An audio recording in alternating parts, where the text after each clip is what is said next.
They will regulate a militia being necessary to the security of a free state. The right of the people to keep and bear arms shall not be infringed. Welcome to another edition of Bearing Arms, Cam & Company. My name is Cam Edwards. Glad you're with me on the program today. We are going to be talking about what's going on in Virginia with the proposed changes to several gun control bills offered by Governor Abigail Spanberger. Lawmakers will meet 1 week from today to approve or reject those changes. If they approve the changes, then the bills in question become law. If they reject the changes, then they go back to Governor Spanberger. I guess they've still got to go back to Governor Spanberger for her signature, even if the legislature approves the changes. But if not, then the bills go back to Spanberger. She has to decide whether to sign them as they were presented to her or whether to veto them. And that would include the proposed ban on so-called assault firearms in large-capacity magazines that was sent to her desk, as well as a bill dealing with the public carrying of so-called assault firearms. And as we've discussed at Bearing Arms, the governor's proposed changes seem to, or would seem to create an issue where any semi-automatic pistol with a magazine that holds more than 15 rounds of ammunition would be an assault firearm and would be illegal to carry in most public places. Now, again, the assault firearm ban, I hate that phrase, but the assault firearm ban that was passed by the legislature included a ban on the sale and the manufacture and the transfer of magazines over 15 rounds, but it did not include a ban on the possession or carrying of those magazines. So this is a significant change and one that could trip up a lot of Virginia gun owners, as we discussed with the Reload Stephen Gutowski. Take a look and a listen. Stephen, thanks so much for joining me on the program. It's good to see you again. Absolutely. Always glad to be here. Is that a gorilla shirt you're wearing today? Oh, yeah. Hey, how about that? Nice. Always like the band shirts. All right, so let's talk about what's going on in Virginia here. Governor Abigail Spanberger did not veto any gun control bills. I think we knew that was not really a possibility. But she didn't allow everything to go into law either, right? She signed several pieces of legislation. And then she sent a number of bills back to the General Assembly with proposed amendments, none of which I don't think are beneficial to gun owners. Some of them don't really seem to do a whole lot, but the big one, as you've talked about, really implements, in essence, a ban on not the purchase of magazines. That's already, taken care of as part of this thing, but being able to carry a firearm with a magazine that you already lawfully own that can hold more than 15 rounds of ammunition, right? Because what she's proposing would turn every semi-automatic firearm that has a magazine that can hold more than 15 rounds in it magically would be turned into an assault firearm, right? Yeah, it's kind of a Schrodinger's assault firearm situation here, where it's an assault firearm with that kind of magazine, a magazine that holds more than 15 rounds. And I guess it's not without it, unless it meets one of the other definitions, right? So, it's a little complex what she's doing, right? It's not like a straightforward thing, or at least if she is intending to do this, it could also be just sloppy work. I lean towards this as intentional, but I have reached out to the governor's office, by the way, for clarity on what she's trying to do with these changes. They haven't responded, but the effect seems to be that they've rewritten the very first definition of what an assault firearm is, where initially what the legislature passed said that any semi-auto rifle or pistol that can, with a fixed magazine capacity of more than 15 rounds, is an assault firearm.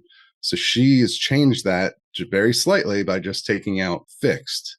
So now it's any, and this doesn't make sense as written, right? But it's any semi-automatic rifle or pistol with a magazine capacity of 15 rounds. Now, obviously, guns themselves, unless they have a fixed magazine, don't have magazine capacity. Right.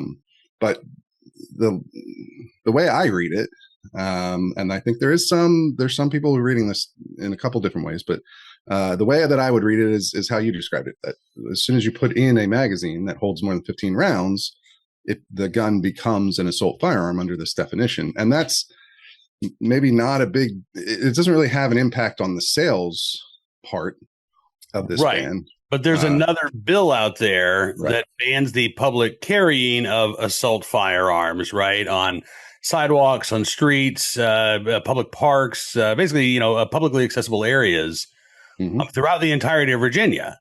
Yeah. It doesn't ban the open carry, it doesn't ban concealed carry, it bans the public carry of assault firearms, right? So correct. That, in conjunction with Governor Spanberger's definition of what an assault firearm actually is, that would impact a lot of folks who are legal gun owners. They've got their concealed carry license, or they choose to openly carry a firearm for self-defense. That would impact them if they're carrying, a Glock 17 with a 17-round magazine. Yes, that's exactly what this seems to do.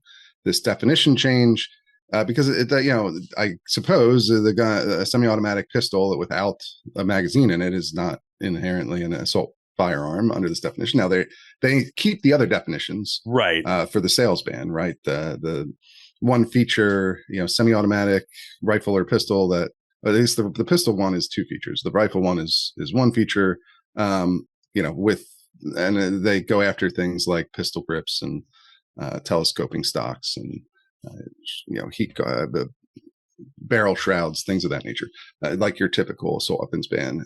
So that it makes that's really where the meat of the ban on sales comes in, because as we've discussed, if you don't have the magazine, I guess if you don't sell it with the gun, it doesn't necessarily. Now, some people do read that broader and think that it could mean any gun that could accept a 15-round magazine. The language is with. So however you read with is a question. I did talk to BCDL's Phil Van Cleve about this, and he said it's vague to him. I think his main reading is what we just discussed, but you could argue maybe even if you're carrying a gun that has a 15-round magazine and then you have a spare 17-round magazine that's not in the gun but is on you, would that count as with? We don't, and that's what the kind of clarity I'd love to hear from the governor on, at least to understand exactly what she's intending to do with this. But from my most honest read of it is she's trying to ban the carry of these magazines. The bill already bans the sale of new ones after July 1st, but it seems like the goal here is to, even if you legally possess 15 plus round magazine, which, as you just mentioned there, many people who do carry magazines that hold more than 15 rounds. It's come standard on most full-size 9mm pistols. It comes standard now, honestly, on most of your subcompacts. I carry a SIG P365X macro that comes standard with 17-round magazines. The Hellcat Pro from Springfield comes standard with a 17-round magazine. It's going to affect a lot of people and a lot of their everyday life if they carry a gun. Yeah, absolutely. The one, I want to say silver lining, but I don't know if you ever heard the joke about the kid. The punchline is there's got to be a pony in here somewhere, as he's cleaning out the stall filled with manure.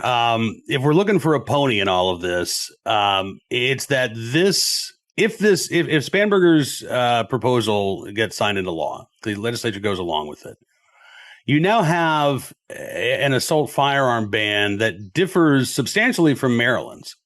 And I know the Fourth Circuit Court of Appeals, has already upheld Maryland's ban on so-called assault weapons. This would be much broader, right? So this would be a brand new litigation. I don't think Snope would be precedential in this regard, because now, again, you're talking about encompassing commonly owned handguns, with commonly owned magazines. And, the gist of the Fourth Circuit's opinion in Snope was, well, these AR-15s, they're like machine guns, and they're not protected by the Second Amendment to begin with. Well, now we're talking again, as you say, about, most handguns, most new handgun models that are sold on the market would be impacted by this law, at least with the magazines that come standard with them.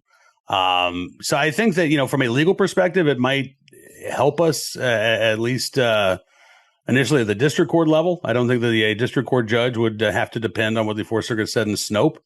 But of course, again, the real world impact is that, folks' ability to lawfully carry suddenly becomes very limited. It's interesting. We've actually seen a couple of lawmakers not complain specifically about the gun bills that Spanberger sent back, but the number of bills overall that Spanberger has sent back to the General Assembly. Scott Surville, who was one of the authors of several gun control measures, complained that, we didn't hear from the governor during the session. And boy, it's really unusual that governor would just send all these bills back with recommendations because we really didn't have this good relationship.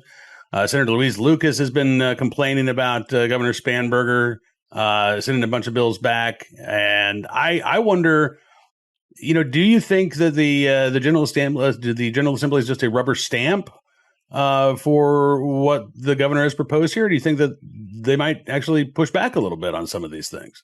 I think that's actually the short-term question to focus on before you get to the legal stuff, right? But although I do agree with you that this does potentially change the legal calculus, and especially because the Fourth Circuit used a pretty different standard to uphold Maryland's law with the whole military style weapons not being protected concept, which is pretty different from what you've seen in other circuits where they focus more on trying to rule out that like magazines or even arms to begin with. So, it may change the calculus there because the Fourth Circuit was much more focused on, like you said, like AR-15 firearms and similar platforms to that. But whereas this would affect really literally any gun that you put a 15-round magazine into, maybe even more than that, like we just discussed. But yeah, I do think the most immediate question is, how does the legislature react? Because they have two options, right? And this is my understanding is they only have a day. They have one day to go through all of these recommendations from the governor, and all they can do is say yes or no. So they can't it's not going to be some back and forth negotiation between the legislature and the governor on this. They can either accept the changes or reject them, and then it'll be sent back to the governor, and she'll decide whether to sign at that point. So, they may reject this, and she may sign it anyway. Honestly, that's a possibility. I guess and in Virginia, we have the rule of that the governors can only serve one term. They can't serve consecutive terms. And so, this is the first legislative session for this new governor. We don't, even though her party controls the legislature, we don't know exactly how that relationship is going to work out. And she did veto some things, or at least send some things back that I think the legislature didn't want necessarily to have to go through her recommendations on, even, well beyond these gun bills. But, and I would say that there is, I don't know, obviously, I think at this point with Virginia Democrats, it would be hard to rely on them pushing back on Spanberger expanding the scope of this assault weapons ban. Let's say obviously back in 2020, they didn't pass an assault weapons ban when they had the opportunity then, but the politics have changed quite a lot in the last half decade for Virginia Democrats on this issue, it seems. Yeah. So I wouldn't rely on them necessarily to balk at the changes to that assault firearm definition. But I will say that she also sent back the carry ban with recommendations that it changed the definition to conform with her new definition for assault firearm, but it also removed some exemptions for law enforcement. So I believe it removes, for off-duty and retired law enforcement, and for licensed security guards, they had exemptions in that carry ban for those people, and Spanberger removed them. And that's something where I think you often see law enforcement groups will have more sway than maybe gun rights groups do among Democrats. And that one I would be more optimistic that maybe she's going to face a revolt from the legislature on that point. And then that would leave you in a strange. It would kind of, if that happens, if they send it back without changing the language in that carry ban, it actually, I believe, would make it so that the change to the assault firearm definition didn't actually matter, because they had their own assault firearm definition in the carry ban when they sent it over, and she's recommending to change it to the one that she prefers. So if they don't do that in the carry ban, then it doesn't become it doesn't apply to that. A lot of the 15 plus round magazines at that point is my understanding of it. So that's more, I guess, where I would, if you're trying to watch closely on what happens with these bills, that's maybe where I'd see the most potential friction happening. Interesting. Yeah. And again, I mean, all of this is subject to legal interpretation, right? And so, if we get to that point where, you do have that sort of split in the definition, one statute says an assault firearm is, what Spanberger wants it to be. Another section of state law says, actually, no, that's not what an assault firearm is, at least when you're carrying a firearm. Right. That's where you get, I think, into situations where an overzealous anti-gun prosecutor in, someplace like Arlington or Fairfax County might decide to roll the dice and say, you know what, we're going to go ahead and charge you under that statute, not under this statute, and we'll see what the judge says. This kind of legal ambiguity, and I think Phil even talked about that when you were talking with him, right? Like it's all of this stuff is subject to interpretation, and it's not necessarily going to be just gun owners who are doing the interpretation, right? You've got Commonwealth's attorneys who are going to be interpreting these statutes. You've got law enforcement who's going to be interpreting these statutes, and that might actually be something that the legislature takes into consideration here. Yeah. Like, do they want to make a mess of these definitions by accepting the governor's changes to the assault firearms definition in the sales ban, but not in the carry ban? Maybe they might figure they have to do all or nothing. And so I don't know that's one flaw. That's one of the big risks I see. I mean, I think this is a fairly interesting political move from Spanberger because, mostly what she's doing, she's sending some kind of mixed signals. Like in other bills, she's, made it a little bit, she's moderated some of these bills a little bit. For instance, there's a gun storage bill that she said, well, gun locks we should make an exception for gun locks as well, not just safes. So she's made a couple small tweaks in the other direction, but the most significant thing she did is this change to the assault firearms definition, which makes the bill much broader. And so she's sending a strange message, I think, by doing this stuff. Like, it's kind of a mixed message to me. Not that you expect Spanberger to be all that moderate on guns anyway, but she does try to project herself as a fairly moderate Democrat. And, there was speculation that she might try to morph the bill into a permit to purchase scheme like Paulus did in Colorado.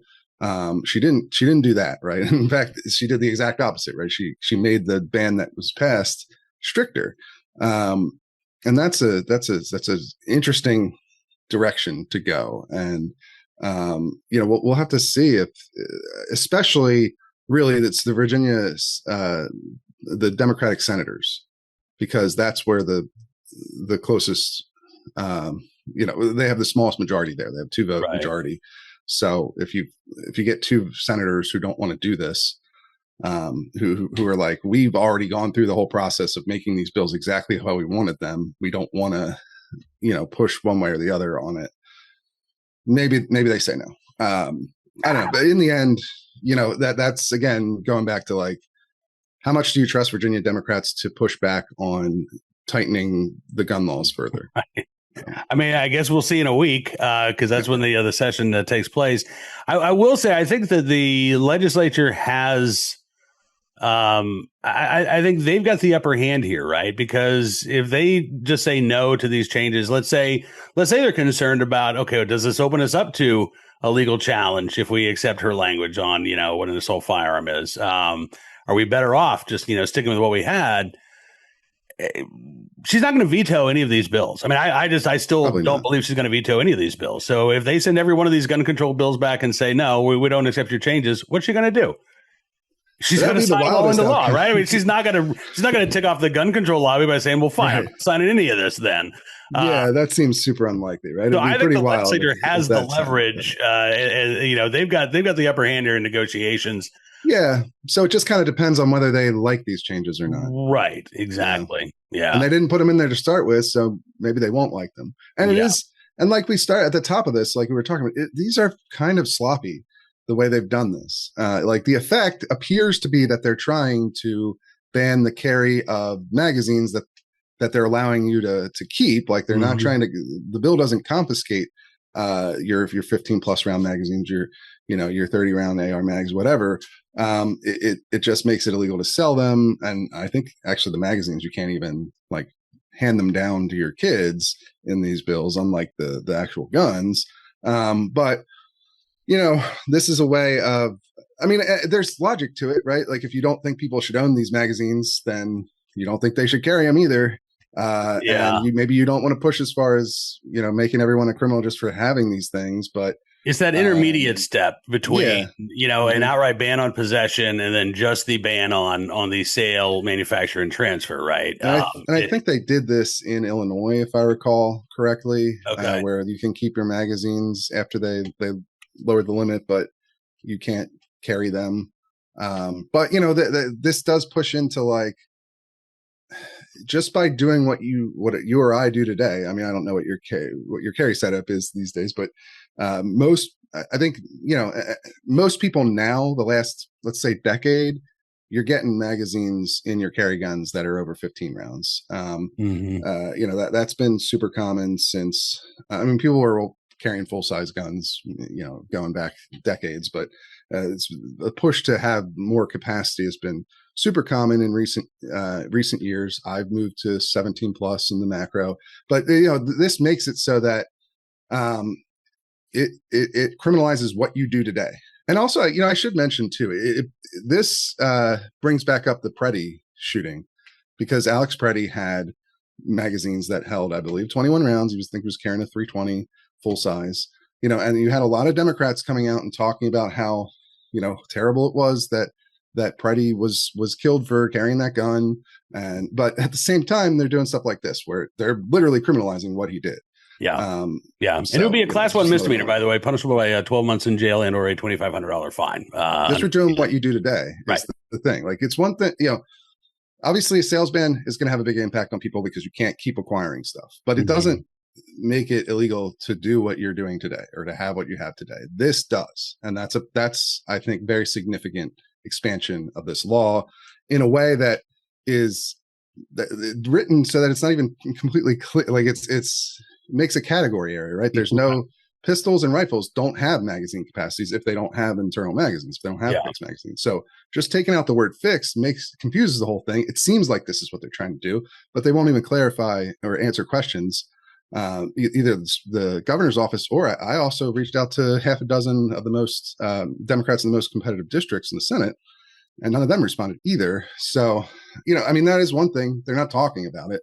Right. Spanberger in her announcement said, basically, she just talked about what she also did in the assault firearms ban, which is remove pistol grips as a feature for the shotguns that are going to be banned. Right. Which is she said that but was not for the hunting purposes. Right. Not for the rifles, just for the shotguns, semi-auto shotguns. I don't know who that's for, who that's convincing, but she said, I'm clarifying the definitions for law enforcement, and I'm removing some of the shotguns. Essentially, what she said. She didn't talk about this. She didn't talk about that. Her goal is to try and ban the carry of these magazines that are going to be restricted. Well, if you're trying to tamp down enthusiasm for voting no on this referendum next Tuesday, you probably wouldn't want to bring that up. I tell you what, see, we're about to run out of time here, but you want to come back next Thursday? Sure. And we'll talk about what happened on Wednesday, which is when lawmakers will be back in session and they'll figure out what they're going to do with all these proposals from the governor. Yeah. I mean, that'll be the day where we know everything. Okay. Well, let's do that then. Yeah. Let's have you back and we'll kick stuff around next Thursday. In the meantime, I would encourage folks, if you're not following Stephen on social media, please do so. If you're not a subscriber to The Reload, go to thereload.com right now. Make sure that you are signed up. Make sure that you're checking out the Reload podcast every week. Stephen does a fantastic job of bringing on folks from the Second Amendment space. I think Costas Morris was your last guest on the podcast. Yes, from Second Amendment Foundation. We talked a bit about the DOJ and his view of what's been going on there, and also Janine Pirro and some of her latest antics. Yeah. We were talking about that on Cam and Company yesterday as well. But All right. Well, listen, man, I always appreciate spending some time with you. Thanks for everything you do. And look forward to continuing this conversation when we know a little bit more next Thursday. Absolutely. My thanks to Stephen for joining us on the program. Looking forward to having him back again next week as we discuss what the lawmakers do here. I have no idea. I mean, I think there's an argument to be made that they'll accept her changes. I think there's an argument to be made that they won't. It's very difficult for me to crawl inside the pea-brained minds of anti-gun legislators. So I will wait along with you to see what they do. All right, on to today's Armed Citizen story, our good deed of the day, and our recidivist report. We'll start there. Not a true recidivist report, but it is a head-scratcher of a sentencing decision. The headline, former Michigan football coach Sherrone Moore sentenced to 18 months probation. He was originally charged with home invasion, as you might recall. The 40-year-old also fined $1,000 in addition to sentencing or being sentenced to 18 months of probation. After taking a deal that allowed him to plead no contest to 2 misdemeanor charges, trespassing and malicious use of a telecommunications device involving a domestic relationship. He had been facing a felony home invasion charge that carried a prison sentence of up to 5 years and a $2,000 fine. District Court Judge J. Cedric Simpson said that Moore's offense did not warrant jail time. I wonder would that have been the case had he gone to trial and been convicted of felony home invasion. But the judge instead delivered a stern warning to Moore during the hearing, saying, "I don't believe when I look at the entirety of this situation that incarceration should be appropriate, but I warn you, Mr. Moore, should there be a violation, all bets are off. I don't like sending people to jail, but I don't have a problem doing it," he said. He said, "Frankly, Mr. Moore, you had no right to do what you did by going into this woman's home without her permission." And it was a woman, by the way, that he had apparently quote, engaged in an inappropriate relationship with, a executive assistant there at the University of Michigan. Again, the judge said, "You had no right to do what you did. I know that she was placed in fear. It was a traumatic experience for you," meaning the victim. It was certainly a traumatic experience for her, but you had no right to spread your pain to her. The victim in this case, Paige Shriver, who was Moore's former executive assistant, not happy. Through her attorney, she released a statement saying that Moore's sentence, quote, "does not reflect the harm done to me," saying, "He broke into my apartment, crying, yelling, enraged, and came at me with knives. I was threatened and I feared for my life." The judge said, "Well, I would let Ms. Shriver know that this court is not by any means lessening the impact of these events." Okay. I mean, Moore still could have been sentenced to jail time by the judge, even with his plea deal. So the judge, I think, does bear some culpability. Well, it doesn't really warrant jail time. But again, the prosecutors in this case offering this deal to Moore, it sounds like it was a pretty open and shut case, that he invaded her home without her permission, threatened to physically assault her, did not go through with that attack, but is that alone reason enough to spare him from, dealing with the full consequences of his actions? Apparently, according to the prosecutor and the judge there in this case. So there you go. Sherrone Moore, former University of Michigan football coach, no jail time for what was originally a home invasion case. All right, today's armed citizen story from California, and this is an unusual one, not just for California, but in general. Sacramento County prosecutors cite self-defense in fatal Natomas High shooting during an attempted robbery.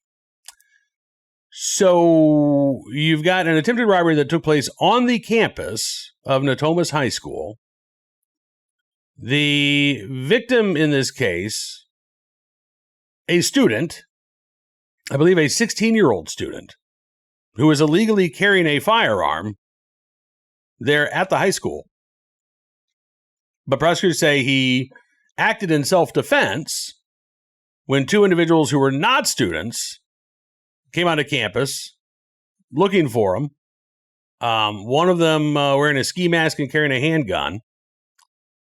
According to, I believe this was ABC 10 in Sacramento, investigators determined that the pair found the student, violently tried to rob him, leading to a confrontation. And during that encounter, the targeted student, who was also carrying a firearm, shot and killed the armed suspect. The person who was killed has been identified as a 16-year-old Dejan Sledge. So I don't know if we know the age of the student. Certainly not old enough to legally carry a gun in California and not allowed to carry a gun in a school in California regardless. The Sacramento County DA's office said after reviewing the facts, evidence, and applicable law, including self-defense, it concluded there was insufficient evidence to prove a homicide case beyond a reasonable doubt. Saying in a statement, our professional and ethical obligation requires us to decline charges when the evidence cannot establish guilt beyond a reasonable doubt.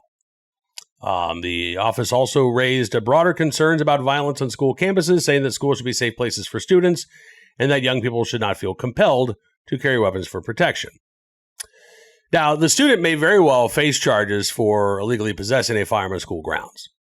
ABC 10 did not note whether that was the case. I cannot imagine that the prosecutor would decline all charges, given that this is anti-gun California we're talking about here.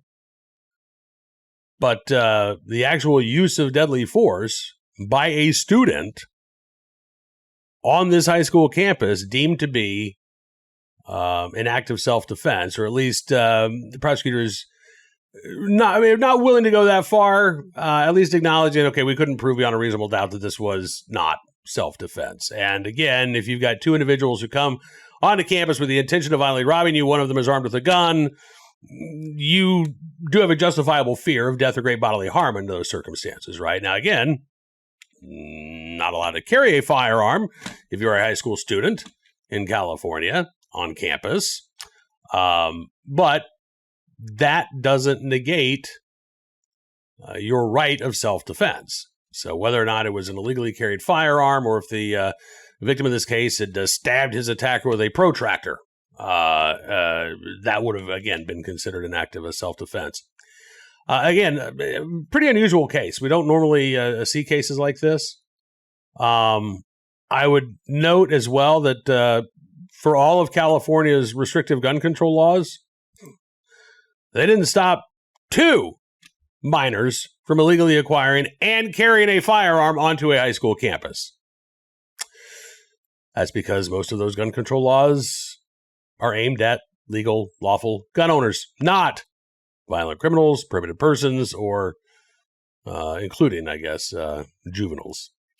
All right, on to today's good deed of the day in the right place at the right time. We'll enable to do the right thing. A good Samaritan in Pittsburgh who helped save a man from drowning after he fell into a river. This was, I believe, early yesterday morning, early Tuesday morning. It might have been actually early. No, it was early this morning. About 2:45, a man fell into the Allegheny River along the North Shore in Pittsburgh.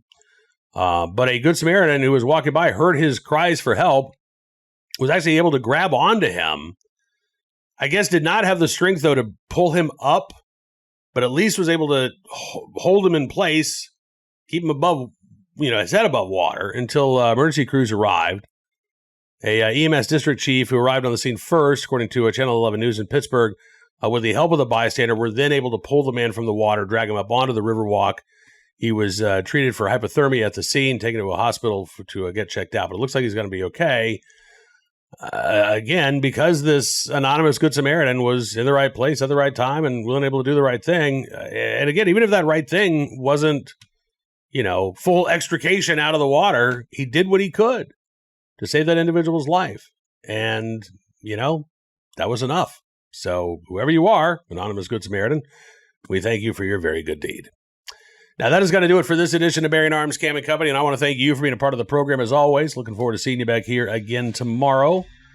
We'll be sure to check out bearingarms.com throughout the day today, keeping you up to date on all of the latest segment news and information from all across the nation, including, but not limited to, what's going on in Virginia. We're talking campus carry in New Hampshire, talking school safety in Minnesota, and more.